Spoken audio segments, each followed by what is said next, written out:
So, Reed, living on the edge, Reed. Right. Dude, fucking Euro is like smoking and yoking.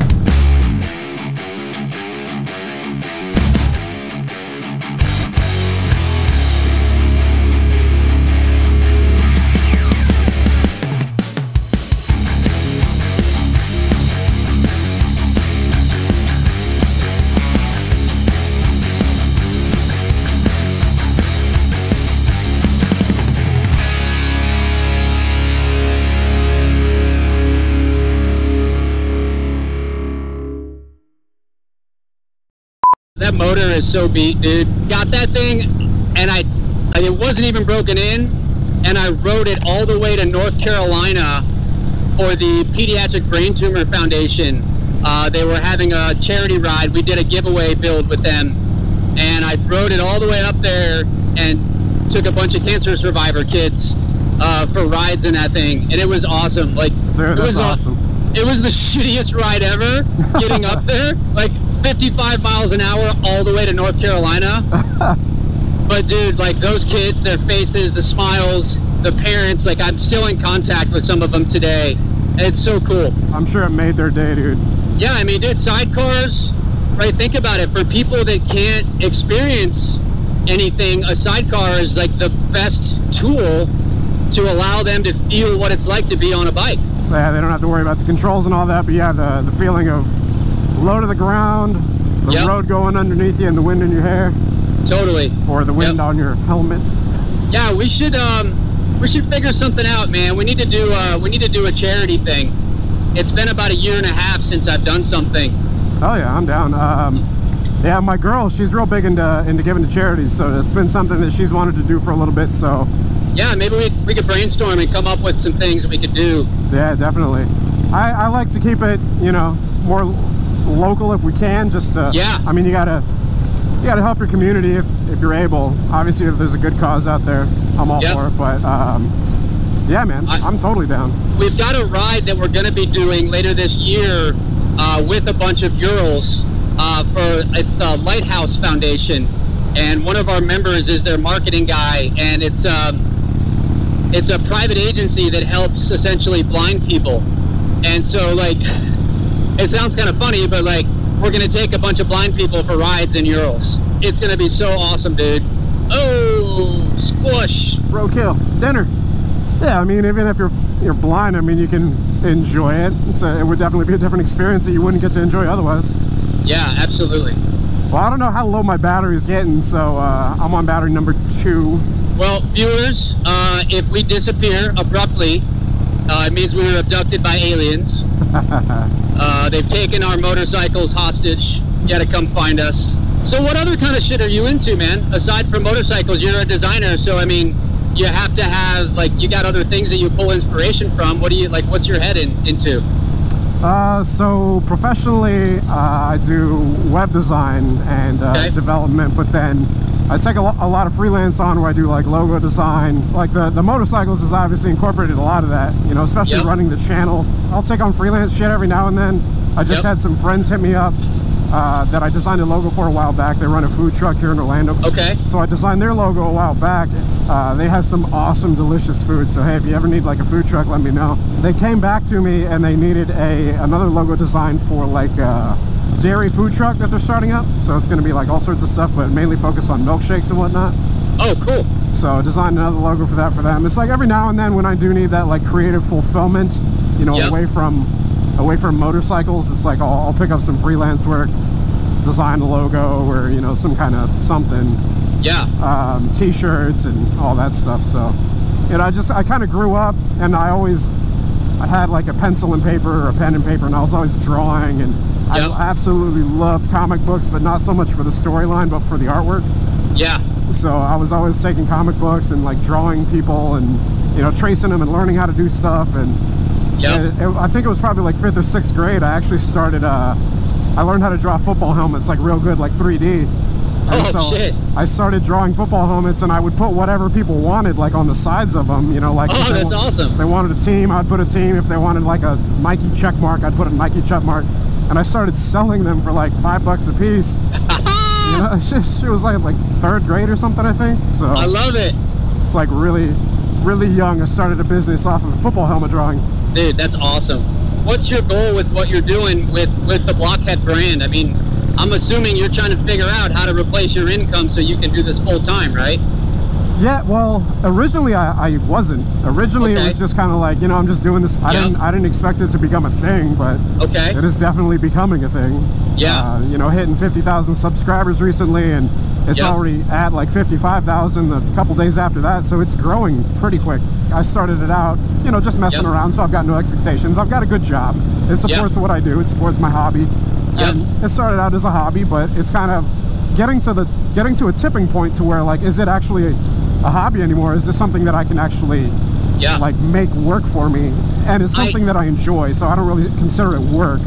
I know you can. You can do it, man. Like, I know you can do it. I know other people that have done it and do it, and I think like you have a better opportunity than others that I know because you have an understanding of the market space. Right. And that's huge. I just got a giant love bug. Like, I heard it hit yours. Oh, I heard the tick. Poor little guy. He's like right below my eyeball. I love it out here. It's so nice. Yeah, man. You got cruise control? I do have cruise control. You gotta do one of these. Let's see. So it's just kind of like, I'm just gonna cruise. I'm just gonna lay back. This is a great road. Where the hell are we right now? I don't know where we are. And that's the joy of motorcycles, getting lost. I'm just cruising, man. Right? Just cruising. Just out for a ride. La la la. Just chilling, taking it easy. This is how easy an Indian is to ride, ladies and gentlemen. You know, you don't even have to have hands. Oh. Yeah, so I didn't really have a goal in the beginning. Whenever I started it up, like I said, the whole reason I started wearing a helmet, or like a camera on my helmet, was to have documentation just in case one of those blue hairs you were talking about decided to try and hit me. And then I was like, oh shit, like I discovered motovlogging, and I'm like, I can do that. Like I can talk to myself. Yep. So my first video was like, is motovlogging weird? Because essentially you're talking to yourself, unless you're connected up with you like I am right now. And it slowly started to grow and grow and grow, and then it was like, okay, there's opportunity in this. It's awesome, dude. I'm really stoked for you. Thanks, man. I appreciate it, sir. I've met a lot of people doing the thing that you're doing, and they're doing it for the wrong reason. And it's clear, spending time with you, that you're doing it for the right reason. And I applaud that, man. I appreciate that, man. Too many people want to be famous. Nah, I don't care about fame. I just want to enjoy motorcycles, and I want other people to enjoy them as much as I do. Amen. Yeah, absolutely. You do it for the fun of it, and for like long straight roads like this. Yep. I think see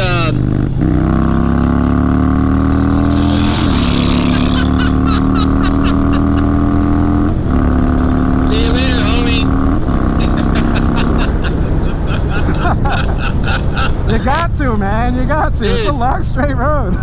Dude, you were out of there. All right, I'm gonna get. Come on. Way quieter though. Yeah. See, that's what it's about. I got a big smile on my face right now. That's what riding motorcycles is about. That's it, dude. Doesn't matter if you're going straight or going through corners. Oh, there he goes. Woo. No, so that's a B-King. I don't know if you know what that is. Yeah. It's basically a naked Hayabusa. Oh, yeah. That's a fast bitch. Yeah, they're gnarly. The thing is, he's like the fastest in our group by far, but he never flexes that muscle, dude. He's a real humble rider. The fastest guy in the group is always the one that does that. Yep. What were we talking about beforehand? I forget. Oh, hell, I don't know. Motorcycles, I think. Motorcycles. It's been an interesting journey. I haven't even been in it that long, but it's been really rewarding. Yeah, it's been what, 2 years?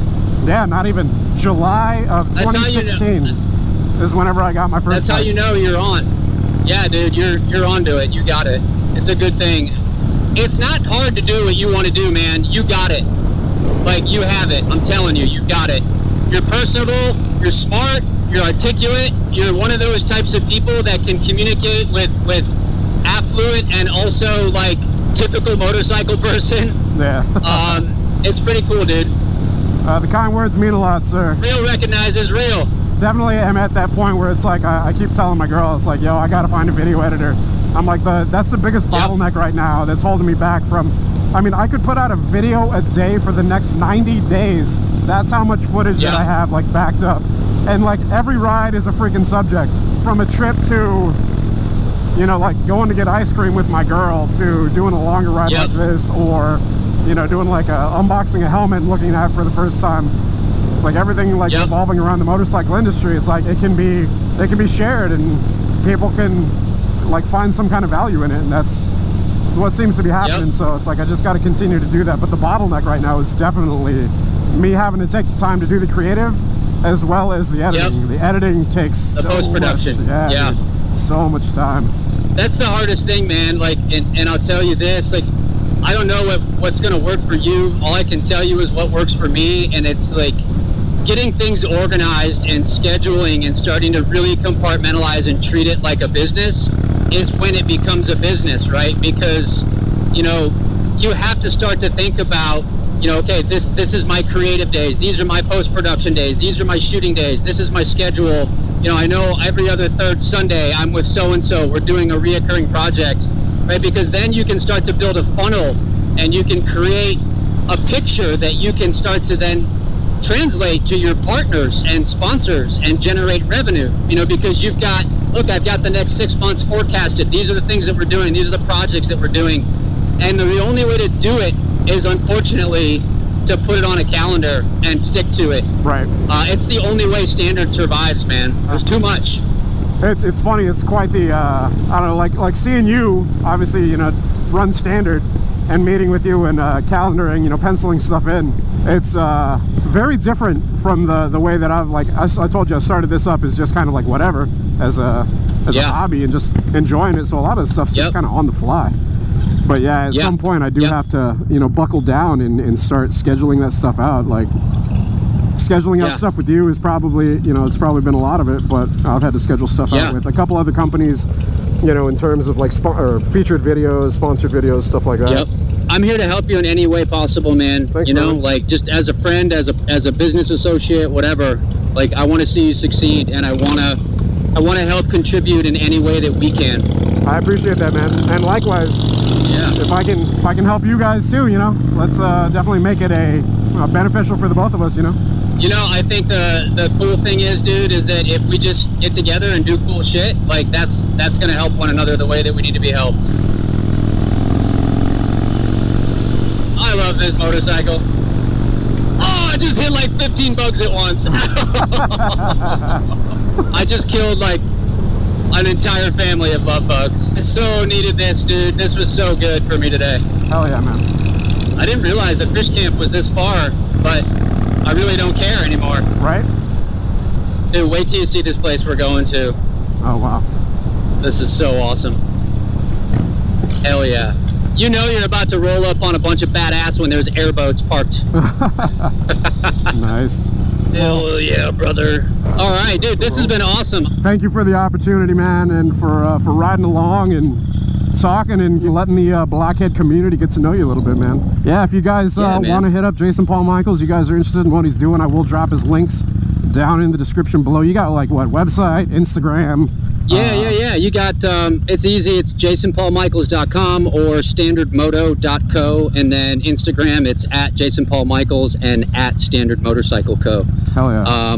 Really appreciate the opportunity, Blockhead. Thank you so much. Excited to put this stuff together and make it all work, man. Yeah, man. Good times. All right, well, if you guys are interested in any of that, be sure to check out the links down in the description below. Thanks to Paul for leading the pack. Appreciate it, sir. I don't know where the hell I am, but it looks cool, so we here. You're at a good spot, homie. Oh, yeah. Need a frosty beverage. Frosty, non-alcoholic beverage. All right, well, I hope you guys have enjoyed the video. If you did, be sure to hit that like button. If you guys aren't subscribed already, be sure to hit that subscribe button as well. Hit that bell icon so it sends you notifications of future uploads and all that. Until next time, you guys ride safe out there. Stay vigilant. We'll catch y'all later. Deuces.